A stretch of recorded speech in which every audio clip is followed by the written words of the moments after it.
मेरा प्रश्न है कि सब में भगवान कैसे देखें संसार में रहते हुए जब किसी को सत्कार्य और परहित करते देखते हैं देखो, कोई सवाल जब हल नहीं होता था, जब हम विद्यार्थी थे तो मानी संख्या से शुरू कर दिया जाता था। मानी संख्या एक तो सवाल हल हो जाता था। मानी संख्या गुरुदेव भगवान, यहां से सवाल हल होगा। मानी संख्या आपने गुरु का वर्ण किया तो गुरुदेव भगवान को परब्रह्म परमात्मा मानो।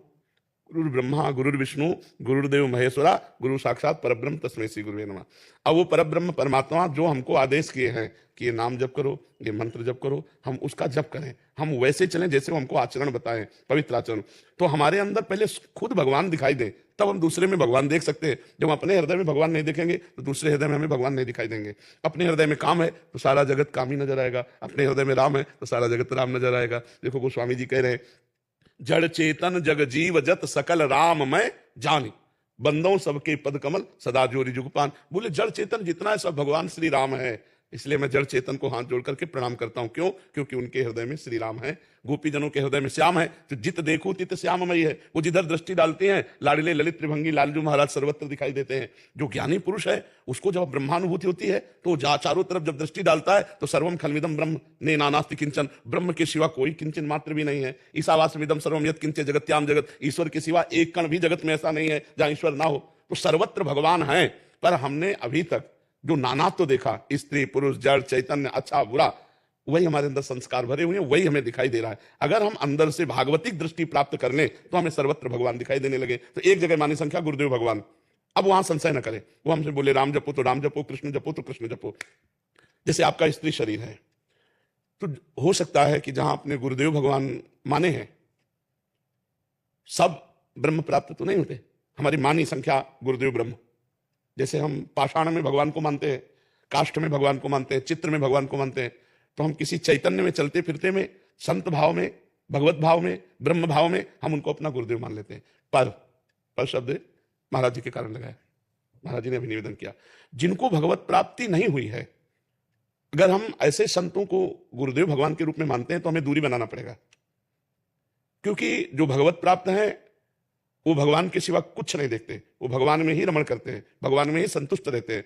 और जो भगवान से तृप्त रहते हैं, नहीं स्वात्मा रामम विषय मृग तृष्णाम भ्रमयति, वो आत्माराम पुरुष कभी विषय मृग तृष्णा में भ्रमित नहीं हो सकते। लेकिन जो वहां तक नहीं पहुंचा है और शिष्य बनाने लगा है और शिष्य अपने लोग बन गए हैं, और हमें ऐसा नजर आता है कि जो होना चाहिए वो हमें आचरणों में नहीं दिखाई दे रहा, तो हम ब्रह्म भाव करके उनसे दूरी बना करके और उनके द्वारा दिए हुए नाम और गुरु मंत्र का जप करें तो हमारे हृदय में धीरे धीरे पवित्र भाव आएंगे, हम सर्वत्र भगवान देख पाएंगे।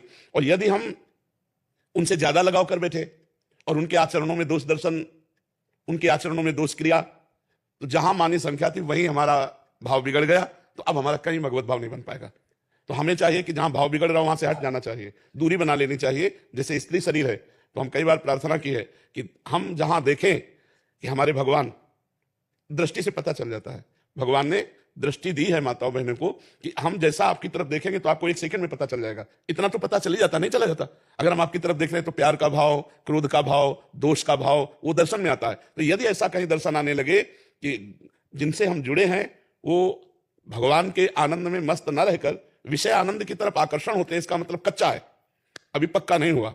तो कच्चे से हम अपने आप को दूरी बना लें, कभी उन पर अश्रद्धा न करें, पर दूरी बनाकर हम भजन करें। उनसे दूरी बनाने से दोष दर्शन नहीं होगा, दूरी बनाने से वैष्णव अपराध नहीं लगेगा। तो ये हम सबको ध्यान रखना है कि गुरु बनाया जाता है सिर्फ भगवान की प्राप्ति के लिए, ना कि वो कोई सांसारिक संबंध होता है। गुरु का कर्तव्य है शिष्य को उत्तम शास्त्रीय विधान के अनुसार आदेश करे, और शिष्य का कर्तव्य है प्राणपण से अपने गुरुदेव का आदेश पालन करे। पर यदि कहीं गुरुदेव शिष्य को शास्त्र विरुद्ध आचरण के लिए आदेश करे तो कदापि नहीं मानना चाहिए। जैसे शुक्राचार्य जी ने भगवान को ना देने का आदेश किया, ये संकल्प मत कर देना 3 पग, ये वामन नहीं है, साक्षात भगवान श्री हरि हैं, ये अभी छोटे रूप में दिखाई दे रहे हैं, अभी अपना रूप विशाल कर लेंगे तो 3 पग भूमि नहीं दे पाओगे। बलि जी ने अपने गुरुदेव की बात नहीं मानी। यदि गुरुदेव हमें भगवत विमुख करने की बात करते हैं, शास्त्र विरुद्ध बात करते हैं, तो हमें गुरुदेव की बात नहीं माननी। इससे गुरुदेव प्रसन्न होंगे। कौन गुरुदेव? जो सबके गुरुदेव है।